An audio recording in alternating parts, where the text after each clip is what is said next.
Let's see if we can kind of synthesize the ideas and conclude the chapter. So the Maloney, Hartman and Maloney idea is that the perturbation kinetic energy is mostly dependent on converting the background kinetic energy into perturbation kinetic energy. So that's a scale transfer there, and the idea was to then extend that to say that if you look at the relation between the stretching du bar dx less than 0 shown in these red lines and the du bar dx greater than 0 in these black lines, contours, and look at the background state of easterlies and westerlies, then can the interaction of the background flow and the convective circulation explain the lifting of the moisture from the lower levels, boundary layers, into the free troposphere to get past that minimum in equivalent potential energy in the mid-troposphere. This Peter emphasizes that looking at the observed fields of negative stretching deformation du bar dx less than 0 as a function of longitude, this is along 15 to 20 north average for 2005, and he argues that the cyclones that occurred that year do fall into that region of negative stretching. So his thinking is that this accumulation of energy and the vertex stretching actually works. So essentially we try to explain the observed OLR variance, especially in this equatorial band, to say that convection does relate to the general circulation, and the idea of Sisk that tried to explain it says the frictional convergence and vertical motion can do the work with the surface acting as a momentum sink. The story is not complete there.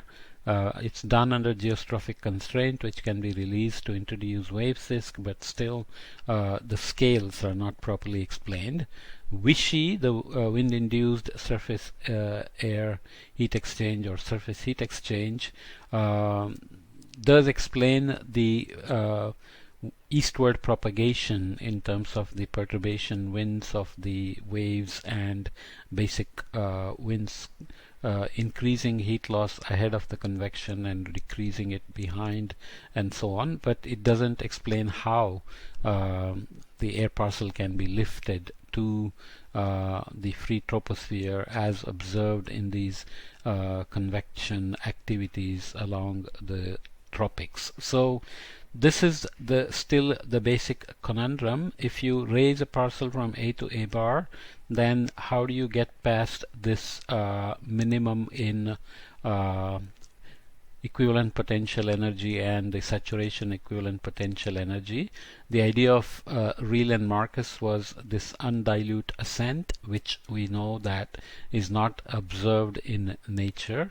So to some extent we haven't still explained exactly how we are going to do that, but we have looked at three theories and some processes of convective dissipation and surface heat exchange and cumulus friction, right? Those three processes we looked at. So we'll come back and then try to again answer the questions: how are the convective elements integrated to become a synoptic scale area of organized convection?